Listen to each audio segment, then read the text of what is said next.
नमस्कार, आप देख रहे हैं आज तक। आपके साथ मैं हूं सईद अंसारी। शाम के 4 बजे हैं।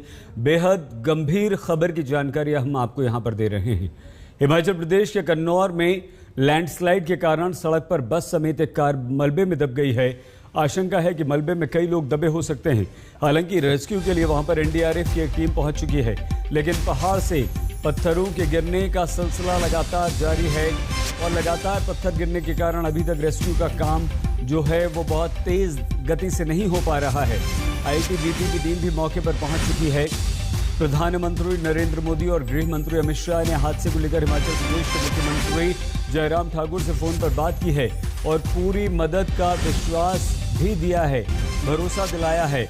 लेकिन पहाड़ से बड़े बड़े पत्थर गिरे। ये देखिए, एक बस इन पत्थरों में दब गई और उसके बाद एक कार है। बताया जा रहा है कि 40 से ज़्यादा लोग जो हैं वो इस हादसे में दबे हुए हैं, लेकिन अभी तक ये समझ नहीं आ रहा कि कितने लोग ऐसे हैं जो जिंदा हैं, क्योंकि 4 लोगों का रेस्क्यू तो किया गया है अभी, लेकिन सिर्फ 4 लोग ही रेस्क्यू किए जा सके हैं। कई लोगों के मलबे में दबे होने की आशंका इस वक्त भी जताई जा रही है। लगातार पहाड़ से मलबा गिर रहा है।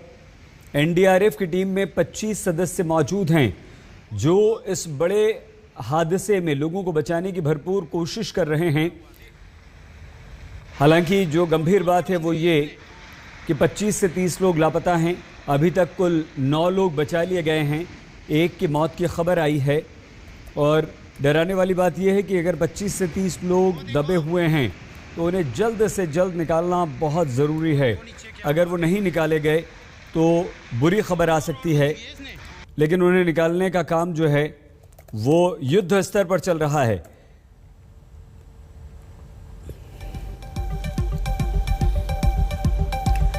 विवेक पांडे जी आईटीबीपी के पीआरओ इस वक्त हमारे साथ हैं। पीआरओ आईटीबीपी और हमारे संवाददाता सत्येंद्र चौहान। विवेक जी, रेस्क्यू में आपकी टीम भी लगी है, प्लीज बताइए इस समय क्या स्थिति है? देखिए सईद, यहाँ जो इलाका है ये बहुत ही फ्रेजाइल एरिया हो चुका है अभी, और जो ये पत्थर गिरे हैं वो बहुत ही तेजी से गिरते हुए आए थे। लगभग 12 बजे की घटना है, जो सूचना हमको 12:15 बजे मिली थी। और ये पूरा इलाका 50 से 60 डिग्री का स्लोप है नीचे नदी की तरफ। बिल्कुल साफ मौसम था, ऐसी कोई अंदेशा नहीं था। और 6 से 7 गाड़ियां जो मूव कर रही थी, अचानक ही लगभग 200 मीटर का एक क्षेत्र था जो सड़क के साथ, वहां पर ये पत्थर गिरने लगे। बड़े बड़े पेड़ के तने थे, साथ ही साथ मिट्टी थी, और ऐसे पत्थरों का सिलसिला चल पड़ा कि इन गाड़ियों को वहां से निकलने का मौका नहीं मिल पाया। और एक बस थी जो 32 सीटर थी शायद, और साथ ही साथ एक ट्रक और चार गाड़ियां और 6 गाड़ियां, और लगभग 40 से 60 के बीच लोग थे। और ये इनका कुछ पता नहीं चल पा रहा था। हम लोग जब पहुंचे वहां पे, लगभग 40 मिनट के बाद हमारी पहली टीम पहुंच गई थी सईद। और अभी हमारे उस इलाके में लगभग 300 के आसपास जवान राहत और बचाव कार्यों में लगे हुए हैं, जिसमें कि 17वीं बटालियन, 19वीं बटालियन और 43rd बटालियन के जवान हैं। उसमें महिला जवान भी शामिल हैं। और हम लोगों ने एक डेड बॉडी और 7 उसके साथ लोगों को, इंजर्ड लोगों को वहां से निकाल लिया। मतलब 7 लोगों को निकाल लिया गया है जीवित, और एक डेड बॉडी मिली है जो वहां पर एक लेबर काम कर रहा था। हम ऐसी अपेक्षा कर रहे हैं कि अगर वो बस मिल जाती है, बिकॉज बस का ट्रेस फिजिकली नहीं मिल पाया है, ऐसा अंदेशा जताया जा रहा है कि शायद वो बस नीचे गिर गई है खाई में। विवेक जी, ये तो आप जो बात बता रहे हैं ये बहुत खतरनाक बात है, बहुत गंभीर बात है पांडे जी, की बस का अभी पता ही नहीं चल पाया है। और देखिए इस वक्त 4 बज रहे हैं, मतलब 3.5 से 4 घंटे हो गए। विवेक जी, ये कितना खतरनाक है। और जैसे जैसे वक्त गुजर रहा है, क्योंकि देखिए शाम हो जाएगी घंटे 2 घंटे में, तो क्या होगा फिर? जी बिल्कुल ही, एक बहुत ही मैं कहूँगा कि समस्या की स्थिति हम लोगों के पास। कई चीज़ें ऐसी होती हैं हम लोगों को कि हमको समझना होता है। पहाड़ों में जो पत्थर गिरते हैं बहुत तेजी से गिरते हैं। हम लोगों को 1 घंटा लग गया उन पत्थरों के गिरने, जो क्रम था सिलसिला, उसके रुकने का इंतजार करने को लेकर के, बिकॉज उसके आगे बहुत विवश थे हम लोग। हम नीचे नहीं जा पा रहे थे ना, हम उस पर्टिकुलर एरिया में जा पा रहे थे जो 200 मीटर का एरिया है। फिलहाल जो स्थिति है उसमें पत्थर कम हो गए हैं गिरना, इस वजह से हम बीच में चले गए हैं और गाड़ियों से कुछ लोगों को हमने निकाल लिया है। नहीं, लेकिन बस का कैसे पता चलेगा पांडे जी? पहले बस का पता चलना भी तो जरूरी है ना सर? जी हाँ, तो ऐसा हम देख रहे हैं कि शायद वो बस नीचे चली गई है। हमारी टीम्स नीचे भी गई हैं, लगभग 300 फीट के आसपास नीचे जो नदी बह रही है, वहां के लिए भी हमारी टीम्स 2 तरफ से रवाना हो गई हैं और वो नीचे हैं अभी। वो उस बस का पता लगाने की कोशिश कर रही है, बिकॉज टनों में मलबा, मिट्टी और पत्थर जमा हो गए हैं, एक्यूमुलेट हो गए हैं। हम उसका पता लगाने की कोशिश कर रहे हैं अभी जी। और ये जो लोग बचाए हैं आपने 9 लोग, ये कार के थे और कितनी गाड़ियां थी, और जहां से आपने लोगों को बचाया है वहां सभी को बचा लिया गया है या वहां भी कुछ लोग अभी और हो सकते हैं विवेक जी? देखिए, मिट्टी को हटाने का काम जारी है। टनों में पत्थर पड़ा हुआ है, सड़कों पर भी, जो सड़क का 200 मीटर का इलाका है उसमें मलबा बिखरा पड़ा है। तो जो भी लोग गाड़ियों में बैठे थे और गाड़ी का कुछ हिस्सा आया था मलबे में, तो वहां से घायल थे, उनको निकाल लिया गया है। कुछ लोगों को 1-2 पॉकेट्स में नीचे फंसे थे, उनको निकाल लिया गया है। लेकिन मिट्टी के नीचे अगर हो सकता है, अगर कुछ लोग ट्रैप्ड होंगे तो मिट्टी के हटाने के बाद ही पता लगेगा। हम लोग जेसीबी मशीन्स के माध्यम से और मैनुअली भी लगातार पत्थरों को हटाने का काम कर रहे हैं, और ये भी ख्याल रख रहे हैं कि पत्थरों को हटाने के सिलसिले में कहीं ऐसा तो नहीं है कि कोई दबा हो तो और ज्यादा उसको इंजरी हो जाए। इस वजह से थोड़ा समय लग रहा है। वरी ये है कि अभी बारिश शुरू हो गई थी वहां, अगर बारिश बहुत तेज शुरू हो जाती है और साथ ही साथ अंधेरा हो जाता है तो हमारे एफर्ट्स में काफी प्रभाव पड़ेगा। हम लोग 300 लोग युद्ध स्तर पर काम कर रहे हैं। हमारे साथ एनडीआरएफ भी है, एसडीआरएफ भी है और स्टेट एडमिनिस्ट्रेशन के भी लोग हैं। हम अपेक्षा कर सकते हैं कि 1-8 घंटे में शायद हमको और ब्रेक थ्रू मिले, हम और लोगों को बचा पाएंगे। विवेक जी, जो लोग 9 लोग आपने बचाए हैं, उन लोगों ने बताया कि वो सिर्फ वही थे या उनके और साथी थे, परिजन थे जो लापता हैं, नहीं मिले हैं, या ये जो कार से लोग 9 बचाए हैं ये पूरे हैं? यहाँ थोड़ी सी राहत की सांस ले लें कि भाई कम से कम 2 कार से 3 कार से जो हमने लोग बचाए वो पूरे बचा लिए। जी, कार की जो नफरी थी वो निकाल ली गई है। जो कार में बैठे हुए लोग थे वो निकल गए हैं, उसमें तो कोई शायद मिसिंग नहीं है जो उनकी तरफ से, क्योंकि बहुत शौक में हैं लोग। बहुत सारे जो निकाले गए हैं वो ठीक से बात भी नहीं कर पा रहे हैं अभी। तो बहुत ही फैक्चुअली जान पाना, बिकॉज 200 मीटर का हिस्सा सही बहुत ही मुश्किल होता है पहाड़ में। अगर 2 टर्न हो जाए 200 मीटर में, तो एक गाड़ी आगे कौन सी गाड़ी थी पीछे कौन थी वो पता नहीं लगता। बट हमारा ये लक्ष्य ये है, क्योंकि जो वहां ऊपर होंगे, बिकॉज शायद गाड़ी से उतर के भागने की स्थिति नहीं बची थी, बहुत ही तेजी से रबल ऊपर से नीचे को आया था। तो जो सड़क पे थे शायद हमने उनको बचा लिया है, और एक डेड बॉडी मैंने जैसा बताया, उनका डेड बॉडी नीचे से मिला है। बाकी बस मिलना बहुत इम्पोर्टेंट, बहुत जरूरी है। और यही गंभीर बात आपने डरा दिया हमें विवेक जी, क्योंकि हमें तो लग रहा था कि बस आपके सामने है, वहां से लोगों को आप नीचे जाकर बचा रहे हैं। विवेक जी, हम सत्येंद्र के पास जाएं जिनके पास और जानकारी है एनडीआरएफ एसडीआरएफ की टीमों की भी, और वो प्रशासनिक अधिकारियों से भी बात लगातार कर रहे हैं। हमारे साथी हैं इस वक्त, साथ में ही हैं सत्येंद्र। लेकिन उससे पहले एक बार प्लीज विवेक जी आप और बता दीजिए, कितने लोग बचाए जा चुके हैं, कितने लोग फंसे होने की आशंका है, कितनी गाड़ियों में ये लोग थे, और क्या सिर्फ बस नीचे गई है या एक आध कार या दूसरे कुछ वाहन है वो भी नीचे लापता हैं? पूरी बात विवेक जी, फिर हम सत्येंद्र से बात करेंगे और फिर आपसे और जानकारी लेंगे। जो मुझे सूचना, मेरे फील्ड कमांडर जो वहाँ मेरी बात हुई अभी जस्ट 10 मिनट पहले उनसे मेरी बात हुई थी, उन्होंने मुझे ये बताया कि एक डेड बॉडी और 7 लोगों को निकाला गया है वहाँ से, जिनको कि इंजर्ड थे। बाकी 40 से 60 के बीच में लोग थे, जो पूरी बस और बाकी लोगों को मिला करके 6 गाड़ियाँ थी। उसमें से गाड़ियाँ ऊपर बाकी तो दिख रही हैं, वो जो ट्रक भी था बड़ा वो भी दिख रहा है, लेकिन उनकी तरफ से अभी बस को नहीं ढूंढ पाए हैं। बस का ट्रेस वैसे नहीं मिला है जबकि रेस्क्यू ऑपरेशंस वहाँ पे चलाए जा सके। हमारे 300 जवान लगातार तैनात हैं और जिला प्रशासन के और एसडीआरएफ एनडीआरएफ की टीमें वहाँ लगातार काम कर रही हैं। थोड़ी बारिश अभी हुई थी, रुक गई है, बट हम उम्मीद कर रहे हैं कि ये शाम तक हम मोस्टली लोगों को निकाल पाएंगे, अगर बहुत दुर्भाग्यपूर्ण स्थिति नहीं रही हमारे सामने। जी विवेक जी, आपसे निवेदन है कि कुछ देर आप हमारे साथ और रहिए, हम थोड़ी सी जानकारी सत्येंद्र से ले लें, फिर 1-2 महत्वपूर्ण सवाल और हैं आपके लिए। सत्येंद्र, क्या जानकारी है, क्या स्थिति है अभी? देखिए, जैसा कि विवेक बता रहे थे, अभी तक जो हमारे पास जानकारी है उसके मुताबिक 9 लोगों को टोटल बचाया गया है, जिसमें से 1 की मौत हुई है। दूसरी बात, जो शिमला की तरफ से अगर चाइना बॉर्डर की तरफ आप जाते हैं तो वहां से रेस्क्यू ऑपरेशन शुरू कर दिया गया है, लेकिन जिस तरफ किन्नौर है उस तरफ से रेस्क्यू ऑपरेशन शुरू नहीं हुआ है। दूसरा, लगातार अभी भी बीच बीच में पत्थर गिर रहे हैं, तो लिहाजा जो रेस्क्यू ऑपरेशन किया जा रहा है वो बड़ी सूझबूझ, सतर्कता और जो है बड़ी देखरेख के साथ किया जा रहा है। तीसरी बात मैं आपको बताना चाहूंगा सईद की बिल्कुल सतलुज नदी, इसके खाई के साथ में सतलुज नदी बह रही है। लगातार ऊपर जो है कैचमेंट एरिया में जो बारिश हो रही है, उस बारिश का असर कहीं ना कहीं जल स्तर लगातार नदियों का बढ़ा हुआ है। तो ये भी कहीं ना कहीं खतरे वाली बात है, क्योंकि जो रेस्क्यू ऑपरेशन हो रहा है उसको बड़ी समझ और सूझबूझ के साथ करना पड़ेगा। तीसरी बात मैं आपको ये बताना चाहूंगा कि अभी ये स्पष्ट नहीं है, अभी ये भी कहा जा रहा है कि बस की संख्या 2 हो सकती है, क्योंकि जिस तरीके से विवेक जी बता रहे थे 200 मीटर का पैच है।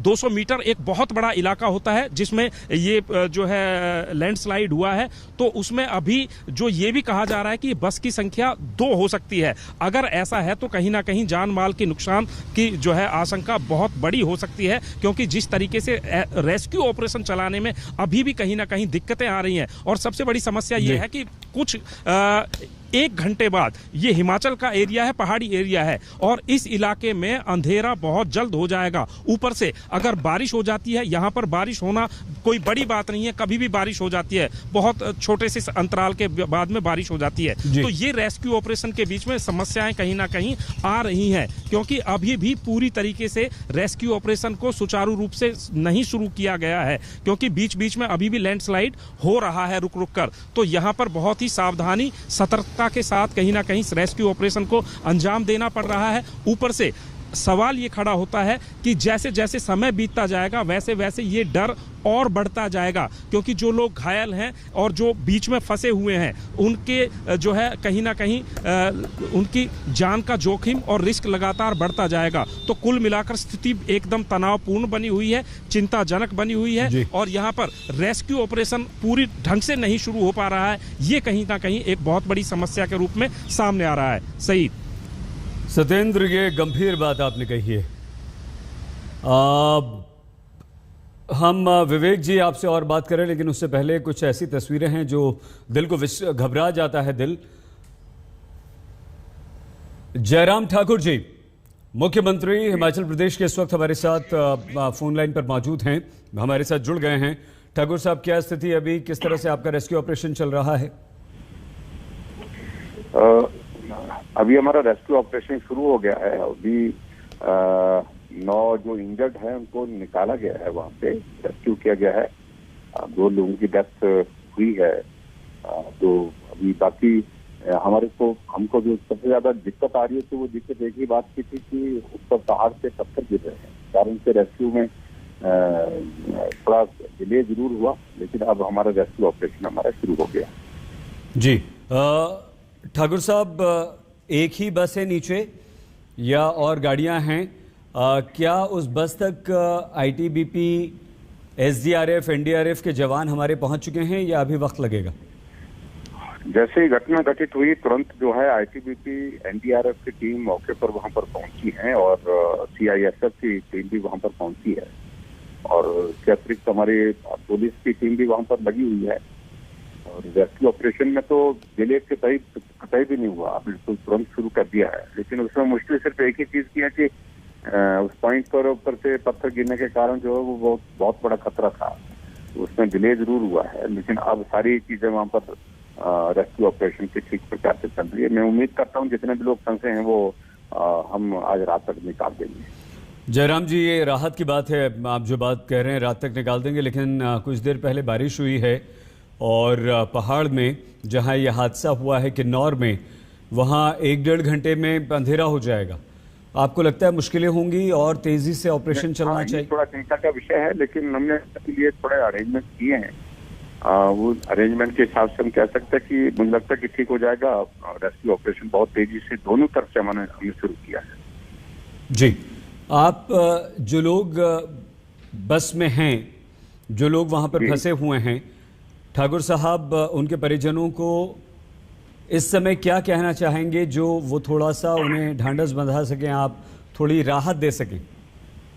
मैं तो यही कहना चाहूंगा कि जो लोग फंसे हुए हैं वो सब सुरक्षित निकालने के लिए पूरा प्रयास होगा, और जो परिवार के लोग हैं वो हिम्मत रखें, हौसला रखें, भगवान सब ठीक करेगा, ऐसा मैं कहना चाहूंगा। आदरणीय प्रधानमंत्री जी और गृह मंत्री जी का भी संदेश आया था, उन्होंने भी केंद्र सरकार की ओर से जो भी हर संभव मदद की जरूरत है उसको पूरा करने के लिए उन्होंने कहा है। और गृह मंत्री जी ने तो एनडीआरएफ की टीम और जो हमारी आईटीबीपी की टीम जो है जो वहां पर मूव की है, उसके लिए तुरंत जो है खुद बात करके जो आदेश किए हैं। ठाकुर साहब, आप कह रहे हैं कि हम शाम तक बचा लेंगे सभी को, लेकिन अभी हमारी कोशिश, हाँ हमारी जी कोशिश है जी, लेकिन हम इस तरह की बात नहीं करना चाह रहे हैं, लेकिन अभी बस तक जहां बस है हम पहुंच ही नहीं पाए। एनडीआरएफ, एसडीआरएफ, आईटीबीपी के जवान वहां पहुंच नहीं पाए। अभी पता नहीं चला है कि उसकी एग्जैक्ट लोकेशन क्या है, बस कहां है, कितने नीचे है, कैसे संभव हो पाएगा सर?